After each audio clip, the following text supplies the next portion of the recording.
Olá, amigos e amigas da TV 247. Eu sou Daphne Aston, estou aqui com vocês em mais um programa Lugar de Escuta, né? Todas as sextas-feiras, à 1h da tarde.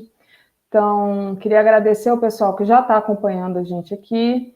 É muito importante, né, vocês já estarem aqui conosco desde o princípio da live. Então, pedir para o pessoal ir deixando aí o like, compartilhando a live. E hoje a gente tem aqui um tema super importante, né? Vamos falar O título da live é Ventos sopram à esquerda e mudam os rumos da guerra híbrida.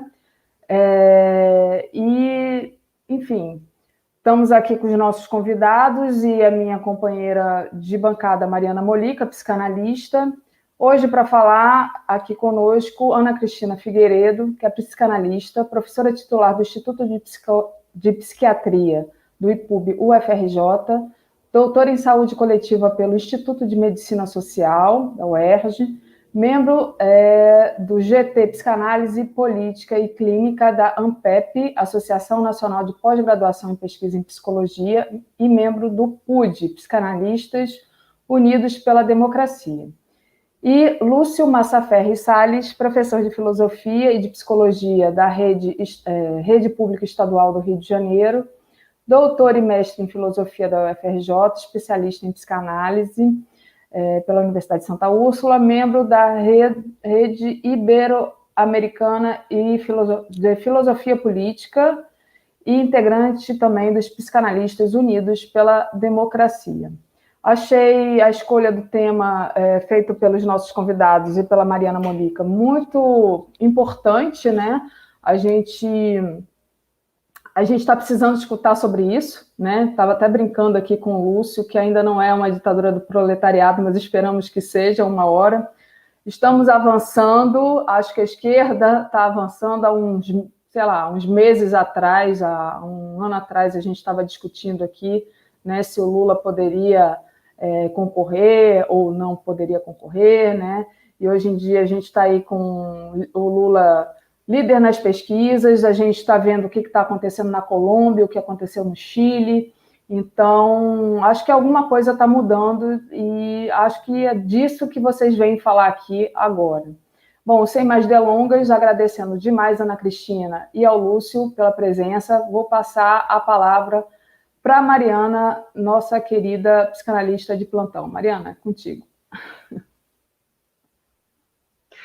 Olá a todas e todos, todes. É uma alegria, assim, esse tema, né? A gente que está passando, enfrentando aí tantas mortes por Covid, morte do Nelson Sargento ontem, grande perda, e ao mesmo tempo, né, o samba vindo à tona aí como um grande chamado, né? Que agora no sábado, é o grande dia da gente ir às ruas.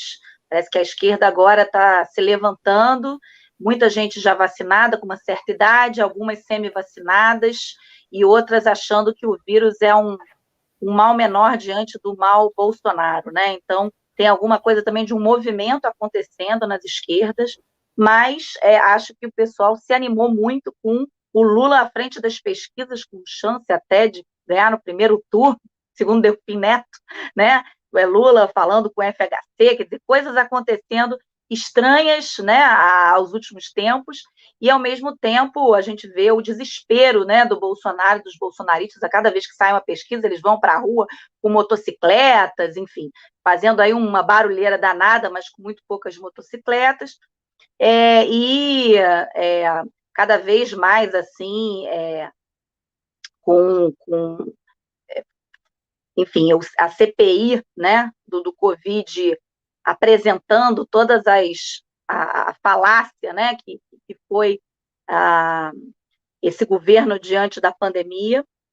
E a gente tem, né, assim, na nossa capa, o que a gente escolheu aí como imagem, a queda da Estátua da Liberdade fake da Havan, né, como aquilo, essa derrubada do vento, que o vento soprando aí e mudando os rumos. Então, assim, antes de tudo, eu acho muito importante a gente poder ouvir do Lúcio, que tem uma tese, vem estudando muito, que é a guerra híbrida, Ana Cristina vem se interessando bastante também por isso.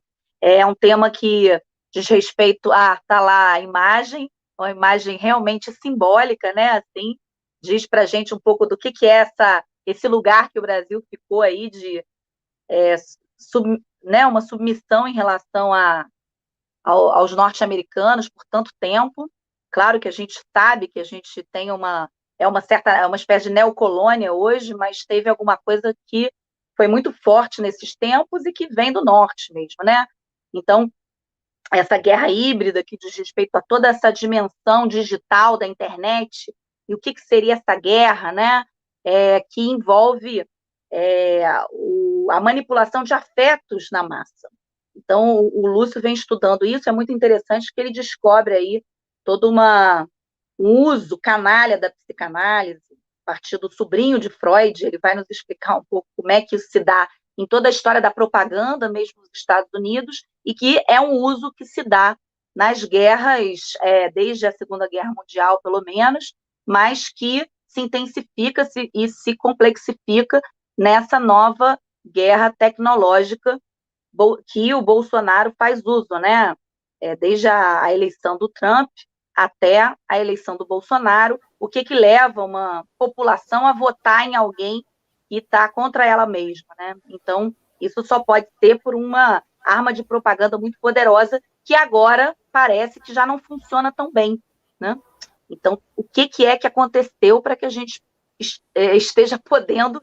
quer dizer, a verdade começa a aparecer, né? O Lula já não está mais proscrito, Lula já está aí, né, com chance de ser candidato, e mais ainda, aparece nos 4 cantos do país o desejo por Lula, o voto pelo Lula, né? Quer dizer, alguma coisa também que a imagem do Lula está mudando, a percepção sobre ele, e isso diz respeito às informações também que a população vem recebendo e os afetos que estão sendo mobilizados aí. Então, sem mais delongas, quero passar a palavra, então, para o Lúcio. Antes, só uma coisinha aqui.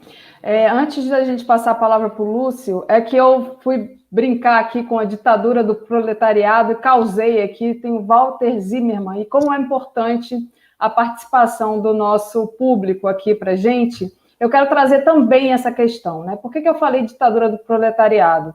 Porque, na verdade, a ditadura do proletariado é a emancipação da classe trabalhadora, né? Seria a gente se libertar dessas amarras do capitalismo. Então, é nesse sentido que eu falei. E ele está preocupadíssimo aqui, ditadura, por um lado, pode, melhor seria sem ditadura, está aqui escrevendo para a gente. Então, trago também a questão do Walter, porque já que causou tanta preocupação essa minha fala, passo para vocês também, para vocês discutirem isso, né? Então, sem mais delongas agora, sério, passo a palavra para o Lúcio e depois a gente traz a Mariana passar para a Ana Cristina. Lúcio. Deixa eu só abrir seu microfone, só um minutinho, pode falar. Então, boa tarde a toda a comunidade 247, boa tarde, Daphne, Mariana, Ana. Olha, eu acho interessante para a gente poder aqui falar um pouco sobre a contribuição desse personagem, né, chamado Edward Bernays, para as estratégias das chamadas guerras híbridas, fazer localizar rapidamente o conceito de guerra híbrida, até para afastar algumas pessoas, já conversaram comigo algumas vezes sobre isso, afastar a ideia de teoria da conspiração, que não tem nada a ver com isso. Então, vamos lá. Primeiramente, as guerras híbridas, elas, segundo estrategistas militares, elas se localizam numa ponta de desenvolvimento de linha do tempo, elas estão dentro do grupo chamado guerra de quarta geração. Isso é muito tranquilo de ser entendido acompanhando a evolução das tecnologias, né? Esses estrategistas, eles dizem o seguinte: as guerras de primeira geração, que não são, né, da nossa época, são aquelas guerras que a gente vê muito em filmes, por exemplo, século XVII, XVIII, para falar mais recente, em que dois oponentes, dois exércitos, duas forças, né, um invasor geralmente e um que se defende, em algum momento eles formam linhas, né, de encontro, de frente de combate, né, tiros de mosquete e tal. Segunda geração vem com a invenção do rifle, Primeira Guerra Mundial, onde não dá mais para fazer isso. Terceira geração, já na Segunda Guerra Mundial, e aí entra, né, a contribuição dos estrategistas nazistas, né, da Alemanha nazista. O quê?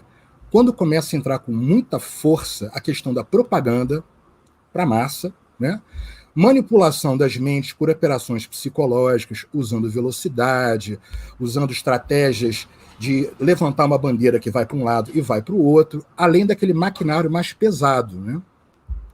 As de quarta geração são da nossa época atual, né? Com alto desenvolvimento tecnológico, com o advento da internet, das redes, das plataformas, e com o uso do que hoje a gente conhece também de guerra em rede. Nós aqui estamos vivendo isso já há muito tempo, né? Inclusive as eleições, não só a última aqui, como nos Estados Unidos, que há um efeito de reverberação, né? Logo depois acontece aqui, foram decisivamente influenciadas pelas grandes redes, por essas plataformas menores, né, de redes sociais, Telegram, WhatsApp, Facebook e tal. E onde é que entra essa figura, esse cara chamado Edward Bernays, né, o sobrinho do Freud, que, como a Mariana já pontuou, ele faz um sequestro, ele faz um roubo, uma apropriação de alguns aspectos da psicanálise, né, para criar uma coisa que é muito própria a ele. Veja bem, o Bernays ele não era psicanalista, tá? Ele era um comunicólogo, ele criou a profissão de relações públicas, tá? Trabalhou desde jovenzinho, ele era vieniense, né? Foi morar nos Estados Unidos novinho, com a família, trabalhou desde cedo já no meio militar, foi assediado pelo o empresariado para trabalhar com comércio, propaganda, e depois ele vai se aproximar do campo da política mesmo, né? Pois bem, o Bernays, gente, uma coisa que é importante dizer para quem tem interesse em depois dar uma investigada, o Edward Bernays, ele não só era sobrinho do Sigmund Freud pela parte materna, como pela parte paterna, ele era sobrinho do Jacob Bernays, que tem muita gente que não conhece, que era um filólogo alemão que influenciou muito o Breuer e o Freud, bem no início do desenvolvimento da psicanálise, no estudo do conceito de catarsis, né? Ele era um filólogo especialista também na obra de Aristóteles. O Lacan menciona esse cara no Seminário 7, inclusive, né? Menciona assim en passant, né? No Seminário 7 ele menciona o Bernays. Por que o Jacob Bernays não é tão citado pelo Jones numa biografia que ele fez do Freud, sendo ele tão importante para o estudo dessa questão dos afetos, né, ligado com a linguagem e numa interpretação da catarse como descarga. Vamos lá, então. O que esse Bernays fez, né? Bom, basicamente, com essa experiência que ele foi adquirindo no trabalho na Primeira Guerra, junto ao presidente Woodrow Wilson, ele foi propagandista na Primeira Guerra, para levar a ideia, né, para a Europa, quando os Estados Unidos vai entrar na guerra, de que os Estados Unidos da América levaria a democracia, né, basicamente isso. Ele volta, vai trabalhar no campo da publicidade voltada para massa, para consumo, desenvolve uma série de estratégias de propaganda totalmente inovadoras, e mais tarde, né, na vida dele, ele inclusive vai participar de um golpe de Estado, que é um protótipo de guerra híbrida, que é mencionado por vários autores que estudam guerras híbridas, que foi o golpe da Guatemala, de 1954. Né? O Bernays participou ativamente daquele golpe.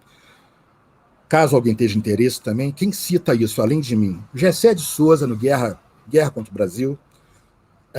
O Piero Lehner tem artigos aqui, o antropólogo também cita, entre outros.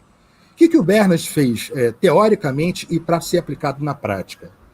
Ele dá uma sequestrada, né, nas ideias de um cara chamado Liddell Hart, que era um estrategista militar, sobre um conceito de abordagem indireta, de ação indireta.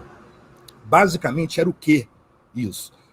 Era uma ideia que os nazistas usaram de fazer operações psicológicas com propaganda de coisas que não iam ser lançadas, mas era só para ter um impacto da propaganda, de fazer ações com velocidade para confundir os alvos, de espalhar notícias sobre algo que não aconteceria, entre outras coisas, da noção de cerco de um alvo também, para o alvo ou os alvos ficarem paralisados, tudo isso usando muita propaganda. O Bernays pega isso e para ele, para usar o conceito de abordagem indireta. O outro conceito que ele desenvolve, e aí é muito no Freud, é o de fabricação de consentimento. E o que é isso?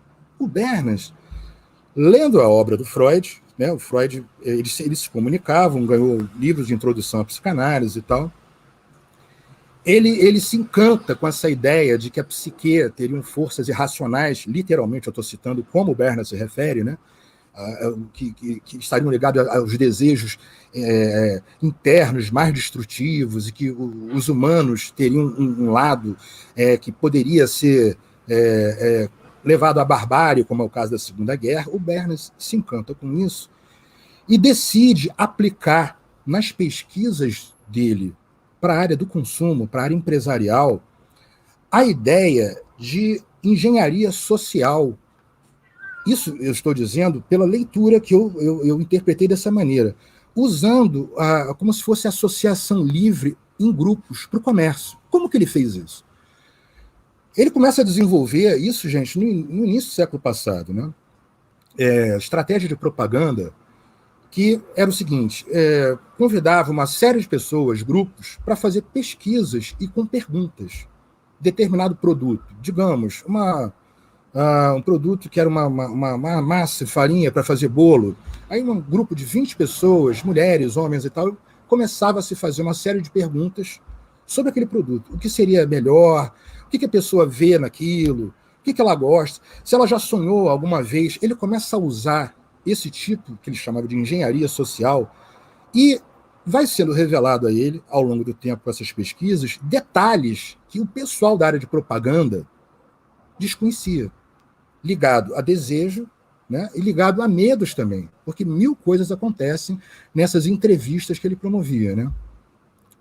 Eu vou dar, então, 2 exemplos rápidos da aplicação que ele fez isso, né? Um deles é de uma propaganda de farinha para fazer bolo, né, que não estava vendendo, era instantâneo, e ele, o que ele faz? Ele não estava vendendo, ele foi contratado, ele faz essa pesquisa e descobre que o público feminino estava se sentindo alijado da preparação porque era muito instantâneo. A ideia dele foi colocar um ovo na receita e vendeu a beça, porque ele descobriu, nessa troca de engenharia social de pesquisas, que o público-alvo estava se sentindo fora da preparação, que era muito instantâneo, e o ovo daria a sensação de participação na fazedura do alimento e, além de tudo, seria um símbolo da fertilidade. Vejam só vocês. Então, ele começa a introduzir esse tipo de estratégia que depois foi aplicada ao campo da área da política e militar. Tá? Alô? Bom. Estamos escutando você. Tá bom. Bom, a outra estratégia que eu acho importante pontuar também essa tem a ver mais com a questão da psicanálise, como tradicionalmente ela é entendida por algumas pessoas, né? E ela não, evidentemente ela não se resume a esse tipo de leitura.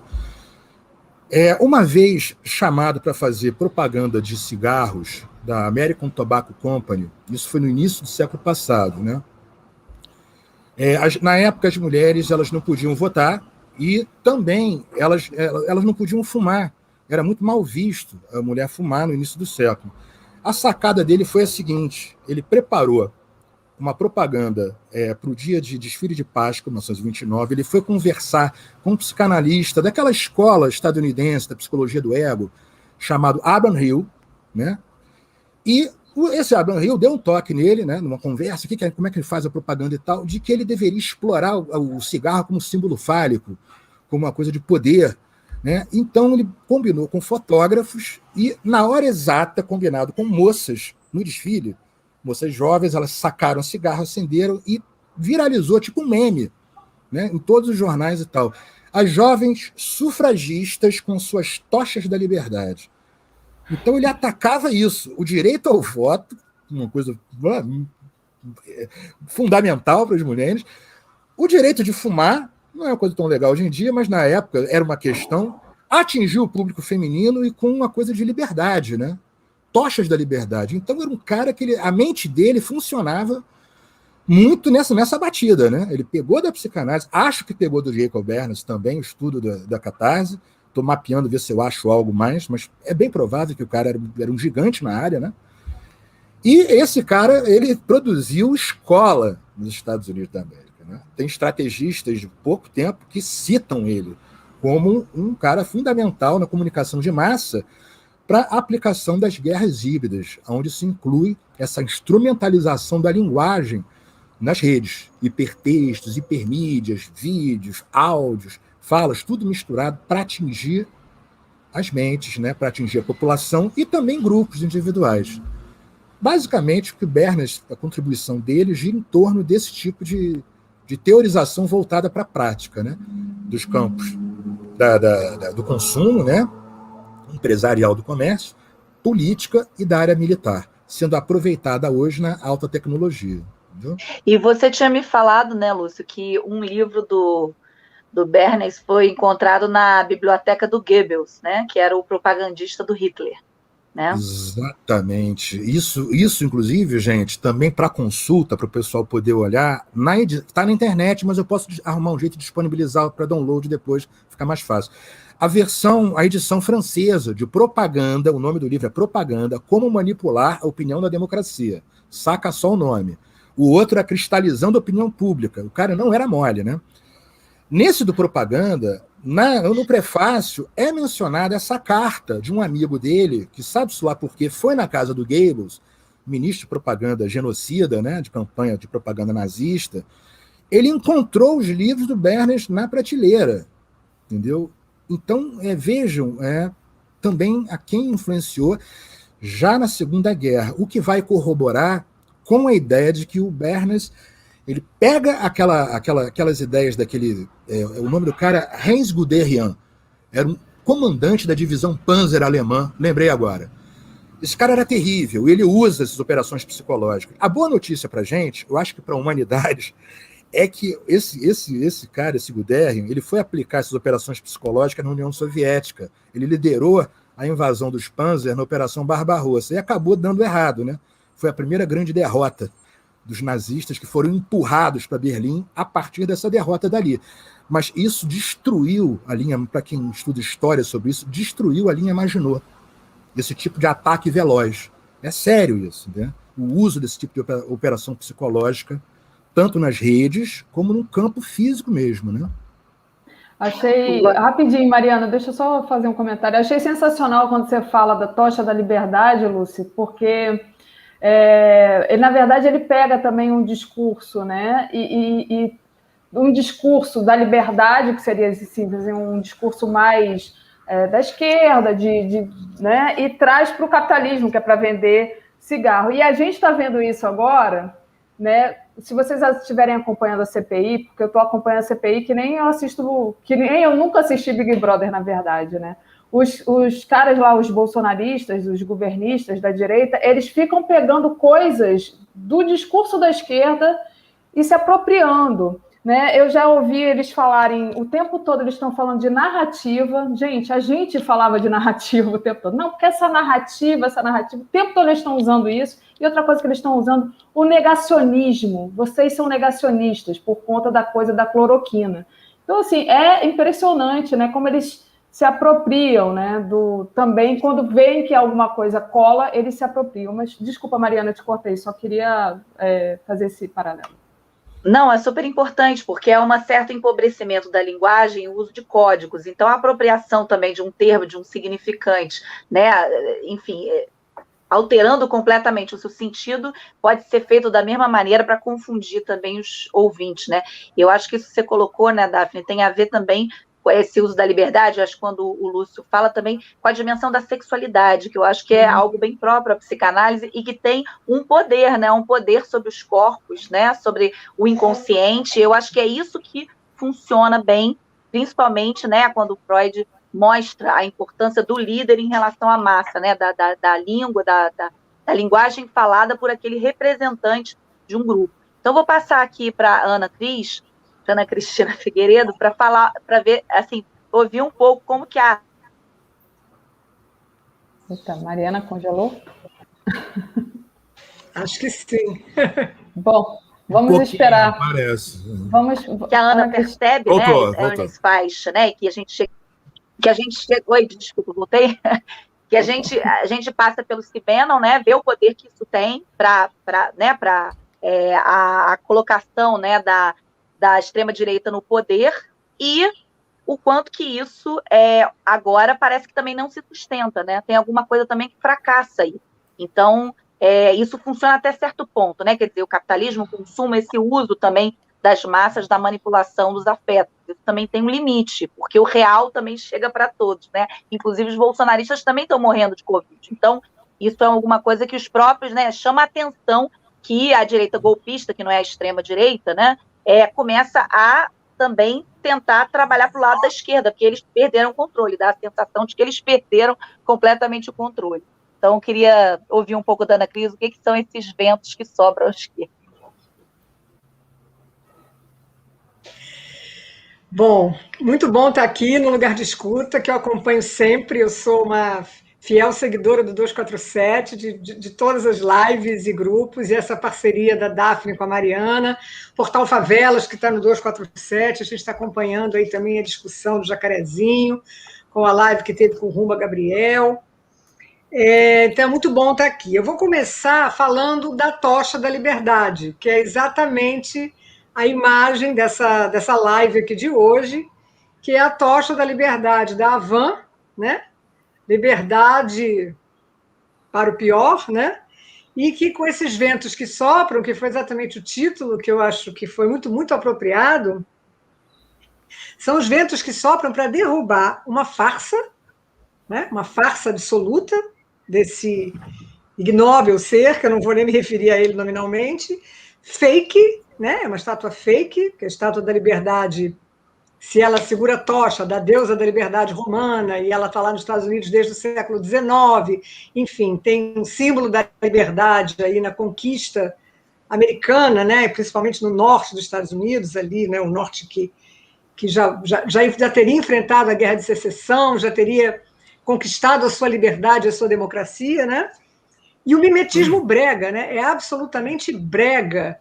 E, aliás, tem várias estátuas da liberdade espalhadas aí, eu estava pesquisando outro dia, tem várias cópias de Estátua da Liberdade, como tem cópias do Cristo Redentor espalhadas aí pelo Brasil, e é a farsa, é o fake, é o mimetismo brega, né? E a opulência ridícula dessa cadeia de lojas Havan e deste senhor, que eu não vou entrar, né, em maiores comentários. Então, achei interessantíssimo a gente restaurar essa tocha da liberdade.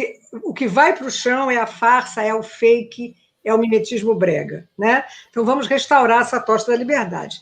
Mas aí a gente entra em vários problemas. Aí alguém perguntou aqui no debate o que é, afinal, guerra híbrida, né? Tem o livro do Andrew Korenko, que é justamente Guerras Híbridas, das revoluções coloridas aos golpes.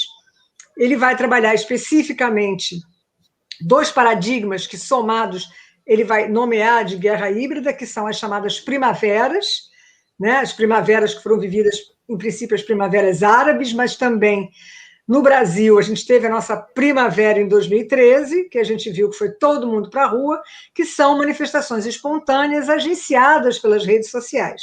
Então, depois dessa apresentação do Lúcio, a gente viu que o agenciamento das redes sociais, principalmente do Facebook, eles são todos minados. Tem manifestação espontânea, tem esquerda, tem ideais e tem de tudo, né? Tem gente que foi para lá, o Movimento Passe Livre, o MPL, que virou MBL, Movimento Brasil Livre, o Vem para a Rua, que foi apropriado pela ultradireita com a verde e amarela, que inclusive, né, se apropriou da nossa bandeira. Outro dia até estava vendo um comentário que o verde da bandeira não é as verdes matas, não. Era a cor do Império Brasileiro mesmo, do brasão dos Bourbon e Bragança. Então, esse verde também já tem uma história lá na monarquia, mas enfim. Então, essas primaveras, que são movimentos espontâneos, aparentemente desorganizados ou deshierarquizados, horizontais, que todos estamos aí fraternos juntos pela democracia, e as guerras não convencionais, né, que são as guerras feitas por milícias, por guerrilhas contratadas, milícias contratadas, atiradores, enfim, que não é o exército convencional lutando contra um outro exército convencional. Então, essas guerras não convencionais, que já são a segunda etapa, que começa com as primaveras, e as primaveras não funcionando, vai para a guerra não convencional, é o que se chama guerra híbrida, né? Então, aqui no Brasil, como é que a gente está, né? Como é que a gente podia pensar? Tivemos essa primavera de 2013, uma prima muito ingrata que acabou, né, no golpe jurídico parlamentar, já vinha de toda uma organização, né, desde 2012, que já teve lá o encontro de Lima, que os antigos presidentes ou ditadores da direita se organizaram e disseram, olha, a América Latina não pode cair nas mãos da esquerda, né? Então, tudo isso já estava sendo organizado, fomentado intimamente, né, evidentemente com a participação discreta da CIA, da NSA, etc. E a ideia era, justamente através das redes sociais, criar movimentos espontâneos, como a gente viu no Brasil, como a gente viu na Ucrânia, como a gente viu nos países árabes, e a derrocada dessas democracias resultando em interesses aí do imperialismo americano. Essa geopolítica internacional é muito complicada. Eu fiquei muito impressionada uma vez com uma palestra do José Luiz Fiore, que ele disse assim, a gente pensa que um grande império está lá, solidamente instalado, e que os opositores vêm tentar desestabilizá-lo. Por exemplo, os Estados Unidos estaria lá instalado, e agora vem a Rússia na Guerra Fria, logo depois que a Rússia nos libertou do nazismo, a Rússia passou a ser o inimigo, passou a ser o outro a ser combatido, depois da Rússia a China. Então, essas potências crescentes, Rússia e China, viriam desestabilizar o estável e ultrademocrático, humanista, humanitário Império Americano. Aí o Zé Luiz diz o seguinte, não é isso não, é justamente ao contrário. O ultraestável Império, seja ele americano ou qualquer outro, o Império só se torna estável, só permanece estável se ele desestabiliza os outros. Então, ele é o agente das desestabilizações. Então, ele não é o pobre coitado que está sendo desestabilizado por uma potência emergente. Ele tem que desestabilizar todos aqueles que tentam sequer pensar em ser emergentes, que fará a potência. Eu acho que esse é o caso da América Latina, especificamente América do Sul, quando os americanos, né, o governo americano, o deep state americano, a CIA e sei lá mais quem, dizem don't fuck with our backyard. Eles dizem isso claramente, né? Não fodam com o nosso quintal. Quem é o nosso quintal? América Latina, principalmente América do Sul. Então, eu acho que esses ventos que sopram, eles devem continuar soprando, mas eu ando bastante pessimista em relação a essa geopolítica de um império que já está numa crise longa, né? Um capitalismo que já vem se arrastando aí com a desindustrialização e que, num certo momento, é possível desindustrializar para os países avançados, mas não para os países emergentes, e aí vem toda a questão ecológica, a industrialização, a poluição. A gente acabou de ver agora no Equador um exemplo do segundo turno da eleição, que um ecologista, naturalista, não sei o quê, verde, fechou com a direita, e o candidato de esquerda perdeu, porque ele conseguiu, inclusive, conquistar grupos indígenas que tinham votado no candidato da esquerda e no segundo turno foram votar lá no Lácio, esqueci o nome dele. O candidato da direita. Exatamente, que acabou de ganhar a eleição, porque justamente o ecológico verde fechou com a direita. Eu fiquei muito triste com o resultado das eleições do Equador, porque a esquerda estava com uma vantagem enorme no primeiro turno. Então, esse tipo de propaganda, né, que pode ser usada para o bem e para o mal, a gente não sabe para que lado vai. Então, nesse sentido, as primaveras acabam resultando em guerra não convencional, como a guerra da Síria, por exemplo, mas a gente também tem tudo acontecendo no mundo. Israel está bombardeou a Síria, estava bombardeando agora a faixa de Gaza, que aí, enfim, não dá nem para chamar isso de guerra não convencional, isso aí é ataque direto, né? Mas não tem mais a clássica declaração de guerra de duas frentes que se equivalem, isso não existe mais, né? Porque declaração de guerra entre duas frentes que se equivalem é guerra nuclear. Estados Unidos e Rússia, ou Estados Unidos e China, Rússia e China estão pacificados nas suas fronteiras e nas suas parcerias, enfim. Então, agora é tudo nessa base da propaganda ou da guerra não convencional. Como é que a gente está aqui? A gente está aqui na propaganda da ultradireita, né? Mas a gente está com uma ameaça de guerra, que eu não sei se é guerra não convencional, mas uma ameaça de guerrilha miliciana. A gente está vendo as Forças Armadas se retirando dessa lambança, mas a gente está vendo a lambança crescendo. E por mais que a gente diga que essa pessoa que ocupa lá o Planalto está nas cordas, né, com a CPI, com a liberdade de Lula, o crescimento da esquerda, é das cordas mesmo que ele pode contra-atacar, e pode contra-atacar com um golpe fatal. Então, eu não superestimaria os ventos que derrubam as falsas tochas da liberdade. Eu acho que a gente está num momento muito perigoso, e a gente está exatamente no momento que, em psicanálise, né, a gente chama de momento de angústia. O que é o momento de angústia? Não é quando a gente está com medo de um perigo real. É exatamente quando a gente não sabe se a gente vai ser destruído ou se a gente vai escapar dessa. Então, eu acho que nós estamos vivendo um grande momento de angústia, pandemia subindo, a encrenca das vacinas, a CPI indo para cima, Lula libertado, e a gente está assim, e agora? Né? O que vai acontecer? Esse é o ponto de angústia. A gente não sabe se vai ser destruído ou se vai escapar do pior. Então, nesse sentido, precisamos, para combater a angústia, temos que fazer alguma coisa, quer dizer, Lacan vai dizer que para combater a angústia, a gente parte para o desejo, a gente vai buscar alguma coisa que a gente quer muito. Temos o dia 29, muito perigoso, em plena pandemia, fala-se aí na terceira onda, a variável indiana parece que já está aí há algum tempo, viu? Ela não chegou ontem no Maranhão, não. Eu tenho ouvido aí os cientistas, está aí. O pessoal com 2 doses indo para o hospital, provavelmente pessoas mais velhas ou pessoas com outros problemas, mas pessoal com 2 doses da vacina sendo hospitalizado. Então, a gente está num momento de muita angústia, inclusive de vida, mas eu acho que o desejo de buscar alguma coisa, o dia 29 pode ser um pontinho nesse momento, né? Um pontinho, nada muito definidor, mas um pontinho. E temos a CPI aí, que é, como diz o Gregório, uma esperancinha para a gente tentar ter uma esperança, a esperança da esperança.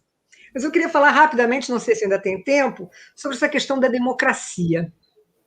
Porque quando o Lúcio fala dessa esperteza do Bernas, que ele usa muito bem a democracia em favor da propaganda, e ele é um certo mestre do Goebbels, que vai usar a propaganda a favor do Estado assassino, né, e do Estado suicidário, como disse o Mbembe, na democracia a gente tem um problema com a verdade.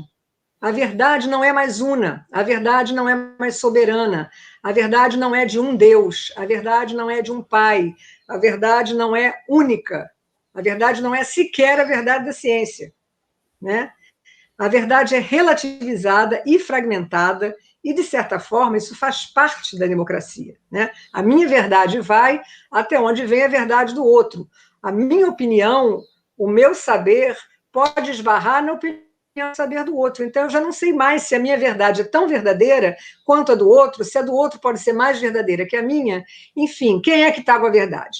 Nessa pergunta, a democracia sustenta essa pergunta, quem é que está com a verdade? Todos têm direito à opinião. Está acontecendo uma lambança horrorosa, e a ultradireita se alimenta muito disso. Porque aí a minha verdade é que a Terra é plana. A sua verdade é que a Terra é redonda? Não. Por que você acha isso? A minha verdade é um Cristo. Israel vai ser cristianizado e todos seremos cristãos. Por isso precisamos voltar para Israel. Então, são verdades que a gente pode dizer, isso é paranoia, isso é delírio. Sim e não. Isso aí pode ser sustentado como uma verdade relativizada, levada ao paroxismo, ao seu extremo, e a gente dizer, bom, como é que a gente combate isso? Não é com argumento. Não é mostrando a minha verdade, porque ele vai chegar e vai anular a minha verdade. Então, o que eu estou querendo dizer? Essa fragilidade da democracia é alimentada pela propaganda, pelos Bernet, Bannon da vida, Cambridge Analytica, tudo que a gente já viu aí, os algoritmos e essa produção de propaganda em rede que diz para você qual é a sua verdade, e a sua verdade não é do vizinho. Todo mundo fez essa pesquisa no Google. Eu boto lá no Google uma palavra, vai aparecer para mim uma coisa, vai aparecer para o cara da Terra plana outra. Então, a verdade, pós-verdade, quando o Trump foi eleito, inventou verdade alternativa, né? Existe um negócio chamado verdade alternativa. Na democracia, verdade é alternativa, né? E a ultradireita se alimentando disso para, evidentemente, se apropriar dessa verdade fragmentada, decidir qual é o inimigo e tentar fazer valer uma determinada verdade, quer dizer, acabar exatamente com esse paradoxo da democracia. Então, a ultradireita trabalha a partir de um paradoxo da democracia para destruí-la. E eu acho que a gente está vivendo isso. O senhor que ocupa o Planalto, no domingo, no Rio de Janeiro, naquele motorcade de milicianos, com 1.000 policiais militares postos à disposição dele para fazer a segurança, declarou: essa pandemia está acabando, a Covid está acabando, estamos aqui, tem Covid, não, isso vai acabar já já. Com a voz que ele tem, com o poder de autoridade que ele tem, essa é a verdade. Né? E aí a gente esperneando para dizer, não é bem isso, olha o que os microbiologistas estão dizendo, os infectologistas, os epidemiologistas, todo mundo. Essa gente, como disse um vizinho meu aqui, esse tal de Nicoleles é um imbecil. Eu ouvi isso, de um vizinho aqui na minha rua. Então, eu encerro a minha fala aqui, talvez um pouco pessimista demais, mas propondo que coletivos a gente pode ter que tenham alguma dignidade, que não sejam coletivos manipulados por essas primaveras e nem sejam os coletivos das massas furiosas que podem se organizar em milícias para eliminar o inimigo. Que coletivos podemos ter? Fica essa pergunta. Muito bom, Ana Cris. Vou passar aqui para a Daphne ler os comentários, mas não sem antes dizer que, assim, eu acho que diante dessa relativização da verdade tem uma outra coisa que é o real que se apresenta, né? O que explicaria, né, que Lula, de repente, né, começa a ganhar, assim, o público, aquele que nem consegue aparecer na televisão, né? Quer dizer, tem alguma coisa que está ruindo na vida das pessoas, inclusive da direita golpista, que, de repente, perdeu as rédeas de toda essa posição também de relativizar a verdade, inclusive, da ciência, né?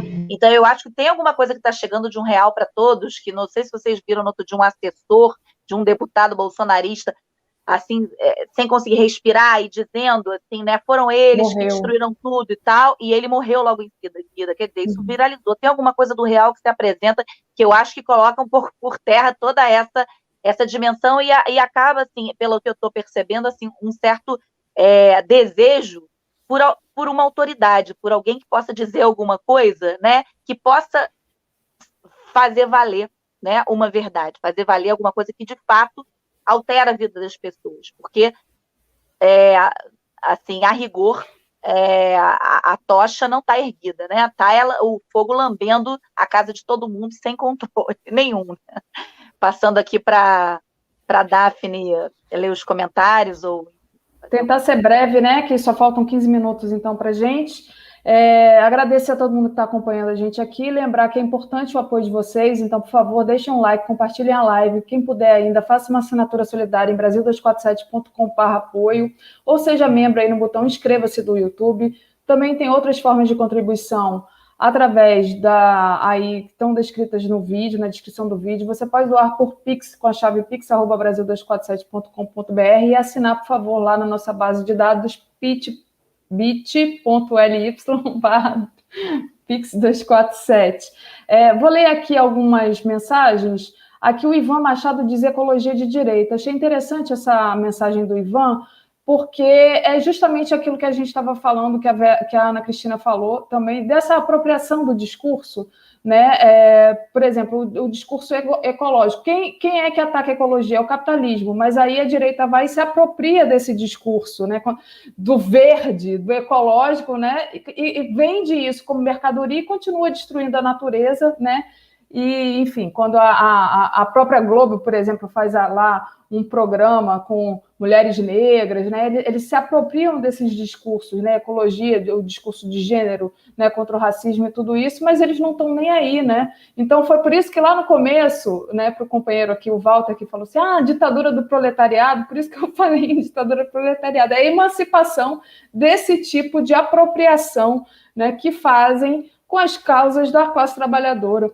E aí, se a gente lembrar também dos movimentos, né, espontâneos que a Ana Cristina falou, lembrei aqui enquanto ela falava do Ele Não, que tinha o PSDB que foi lá querer posar no Ele Não, né? E depois esse Ele Não foi transformado em outra coisa pelos próprios bolsonaristas, né? E do Gilets jaunes, os coletes amarelos na França, onde ficou uma briga, né? Foi espontâneo entre a direita e a esquerda, quem é que ia se apropriar daquele discurso, e depois parece que já tem aí um pessoal dizendo que foi apropriado pela direita, aí eu já não posso dizer, né? O Roberto Flávio diz aqui que o velho da Van é laranja, a Rosa Maria, desculpa, tá dizendo que é uma ótima live, e Walter Sena dizendo que a esquerda liberal, puxadinho dos democratas dos Estados Unidos, não dá um passo sem ouvir o tio Biden, tá aqui fazendo uma crítica. Enfim, muita gente acompanhando a gente aqui, então pedir, por favor, para vocês deixarem um like e compartilhar a live. Vou passar de volta a bola para você, Mariana, passar para os nossos convidados, e só lembrar que agora, talvez uma última fala, porque a gente não tem ainda tanto tempo assim, que é uma pena, né? Essa live eu acho que daria para durar assim, umas 2 horas. Fala, Mariana. Deixar para o Lúcio aí, para ele fazer o comentário que ele quiser, porque foram tantas questões, né, que a Ana Cris levantou, foi tão bom, assim, a interlocução super viva, ótima. Lúcio? Então, aproveitando algumas coisas que a Ana falou, super importantes, ligadas a esse tipo de abordagem, né, de tomada de poder, de derrubada de governo, a guerra híbrida, a Ana tocou num ponto que eu acho importante a gente não esquecer, né? No caso do Brasil, pelo menos na teorização do Coríbico, no livro dele, é muito importante ter isso em mente, que ele define guerra híbrida, que o Brasil foi e é alvo, né? Tem Revolução Colorida, que na leitura nossa, de muitas pessoas, é o que ocorreu em 2013, e a guerra não convencional. Na minha leitura pessoal, o Brasil ele não passou ainda por uma guerra não convencional. O processo aqui foi meio atípico, né? Porque a teoria de guerra híbrida ela é plasmada, ela é multifacetada, né? De acordo com a demografia alvo. Aqui nós tivemos o quê? Lawfare, instituições locais atuando, a mídia tradicional atuando, um congresso atuando, e nós, né, a população não, porque eu sou a população, nós muito massacrados, invadidos, bombardeados, né, com essa verdadeira avalanche de artefatos semióticos desde 2013, capa de revista Veja, botando aqueles incêndios, a pessoa com uma moça, essa capa é ontológica, o Wilson Ferreira, do blog Cine Gnose, aponta isso em 2013 de uma maneira brilhante, como se fosse uma coisa meio heróica, meio canga, né? Uma capa assim, os 7 dias que pararam o país. Então nós fomos muito massacrados com isso, né? Ainda não estou dizendo que tem razão, então, mas eu acho que ainda não houve essa outra etapa, e tomara que não tenha, né? De ataques de milícias civis, de guerra de terror civil, que o Brasil já tem uma característica de uma repressão policial atípica, né? Só aproveitando também uma coisa que a Ana destacou, que eu acho importante a gente não esquecer, que é o quintal dos Estados Unidos da América, né? Um país imperialista, poderosíssimo ainda, detentor do know-how máximo em tecnologia digital, eles ainda são, inclusive de fabricação de peças, materialmente falando, né? Eu lembro hoje, na época a gente meio que boiou, mas eu não esqueci, 2012, lá no IFIX, na pós-graduação de filosofia, num seminário, foi ventilado, foi comentado com a gente que um golpe se aproximava daqui nos mesmos moldes do Paraguai. Lá eles chamam de ruízo político, impeachment, que tirou o Lugo, né? Tirou o Lugo da presidência. Ninguém pegou essa. Um ano depois a gente estava na Revolução Colorida daqui, naquela coisa de rua, que eu fui algumas, depois eu recuei, quando eu notei que tinha um negócio estranho ali, né? E não se esqueçam, no mesmo momento, pode ser coincidência, para não dizer que eu estou querendo ser, né, fatalista, determinista nesse ponto, no mesmo momento, Edward Snowden estava em fuga dos Estados Unidos da América, no mesmo momento, junho, inclusive pedindo asilo político no Brasil. Está no YouTube, tem vários vídeos dele pedindo asilo político. A Rússia acabou dando depois, muito tempo depois. Tem gente que fala, ele é o caso de Limit Hangout, o disfarce do espião. Eu não tenho nenhuma condição de avaliar isso, gente, porque isso assim já é uma interpretação em cima. Eu sei que ele vazou algumas coisas, foram publicadas, né? A Laura Poitras, corajosamente, junto com o Glenn, fizeram lá um procedimento com The Guardian, blindando, um mega sistema de espionagem, que se vocês forem procurar no Google, ou, de preferência, no DuckDuckGo, que espiona menos, coloca lá, HD, Petrobras, roubo, 2008. Vocês vão ver matérias de uma confusão envolvendo HDs da plataforma da Petrobras e tal, entendeu? Então, eu acho que a gente tem que estar muito atento, tanto geopoliticamente, a Ana frisou isso muito bem, os Estados Unidos da América, eles estão em nova guerra fria com a China ou algo parecido. Eles não são mole, eles têm base militar pelo mundo inteiro, entendeu? É um país duro na queda, tem várias colônias deles, socioeconômico, né, politicamente falando, e tem um outro detalhe também, que além disso não houve essa etapa, né, aqui no Brasil. Espero que não tenha, né? E os ventos mudando, para não parecer também que eu estou puxando só pelo pessimismo, eu acho que algo já está acontecendo de positivo na postura de muitas pessoas na relação com a grande rede e com as redes menores, que é cortar a circulação desses artefatos, dessas bombas que o pessoal da extrema-direita coloca, dessa enxurrada de meme, vídeo, notícias falsas, mentiras, inventadas. Na época do Elinão, Daphne citou, viralizou uma série de imagens montadas, invertendo na cabeça núcleos, né, de pessoas religiosas, o que teria sido aqueles encontros. Enfim, isso eu acho que está sendo cortado. E isso afoga um pouco os dutos desse pessoal. Talvez até, quem sabe, obrigando-os a traçar estratégias mais de rua, apelando para, né, reuniões em público, gritando com motes, não sei. Mas pode ser até um ato de desespero, tomara que seja, né, de apelar para outro tipo de tentativa de movimentação para chamar a atenção, né, nessa tensão que não há diálogo político. Não é? A gente falou que não há debate, não tem, concordo com isso, né? Não tem discussão. Como você vai discutir com uma pessoa que vacina? Não? Gente, vacina, vocês estão desde criança, contra tudo. Sabe? Entra em questão, inclusive, 2 dicas para encerrar aqui, por causa do tempo também. 2 dicas bacanas, né? Uma delas deem uma olhada, se tiverem tempo, na internet, numa agência chamada Strategic Communication Laboratories, SCL Group. Ela é a filial da Cambridge Analytica, inglesa. Eles trabalham desde 90. Dá uma olhadinha lá, dá uma lida no trabalho que eles realizam. É público, não é nada escondido. Entra lá, SCL Group. Experimenta e dá uma olhada, tira 5 minutos, lê o que eles já realizaram, porque eles têm portfólio. Tá? É tudo às claras. Tomada de derrubada de governo, né? Operação de influência, operações psicológicas em seus variados níveis. Então, a gente está vivendo uma realidade que eu acho que ela só vai acabar se acabar o planeta, né? Porque com o advento das altas tecnologias, o que a gente acha que tem que fazer é aprender a lidar com isso tudo e traçar posturas defensivas que são posturas também de defesa, com um novo tipo, hábitos de uso da grande rede, até para poder reverter a situação desse novo Eldorado, voltando ao Bernays, que se tornou, né, o campo da liberdade da internet, prometido em 94, lembra da Microsoft? Eu não sou fã da Microsoft, mas aonde você deseja ir? 94, o slogan dela. Se transformou num campo loteado por essas grandes agências. Essas grandes agências é da área do comércio que eu estou falando. Essa captura de dados, essa captura de cliques, esses algoritmos direcionados para atingir a população, para o consumo político, marketing político. Olha o Trump, fazia dancinhas, IMCA, o cara vivia no Twitter, né, como se fosse um governo direto e tal. Isso tudo está muito ligado com essa estratégia do capital, do consumo, de aprisionar, né, esse público por essa via.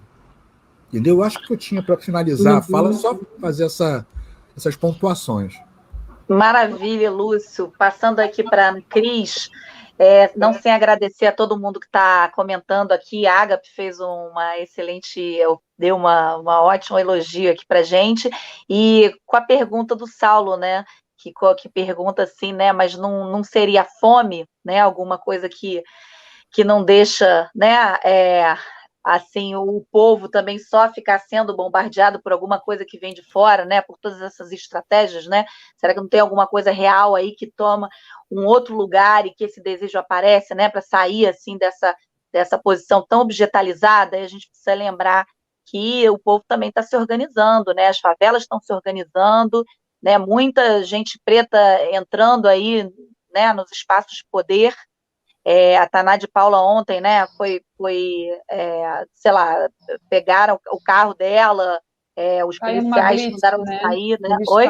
Revistaram o carro dela. Ela, né? Quer dizer, e o pessoal está se organizando, né? Também, eu acho que com a CPI, quer dizer, o que a esquerda, se toma o poder aí, vai fazer também para regular todos esses usos, né, da internet e a apropriação que as populações, né, vêm fazendo também, as lutas populares. Ana? Bom, rapidamente, né, porque o tempo está acabando, para não ficar também a grande pessimista, são os novos coletivos. Como é que a gente pode se organizar, mas a partir de fundamentos, não perder os fundamentos, né? O velho Carlinhos, como diz a Rita Von Hunt, que está dando aulas básicas de marxismo na rede, quer dizer, o McLuhan já dizia, né, o meio é a mensagem, mas a gente tem que fazer um corte entre o meio e a mensagem. Né? Se o meio é a mensagem, não. Qual é a mensagem que a gente quer através do meio? Então, a gente tem que retomar nossos fundamentos, os fundamentos da esquerda, bons e velhos, mas não estão inutilizados, e organizar coletivos potentes, organizados, fundamentados, e coletivos que possam respirar, né? Que não sejam as massas manipuladas, nem sejam as falsas primaveras, que vão acreditando demais em alguma coisa, aquela revolução camponesa, né, que é causada pela fome, e que os camponeses vão lá, derrubam tudo, destroem tudo, e depois ficam esperando quem vai ser o novo senhor, o novo mestre que vai mandar neles. Então, a fome em si não vai gerar revolução, né? Mas eu acho que organizar sim, e aí, sei lá, a Revolução Russa é uma ideia, mas tem a Revolução Cubana, eu não sei até onde a gente vai pegar nas armas ou não, acho que não é o caso, mas revoluções de narrativas bem construídas e coletivos bem organizados, é essa a minha aposta. Por isso que é vacina no braço, comida no prato, né? Fora Bolsonaro. São alguns...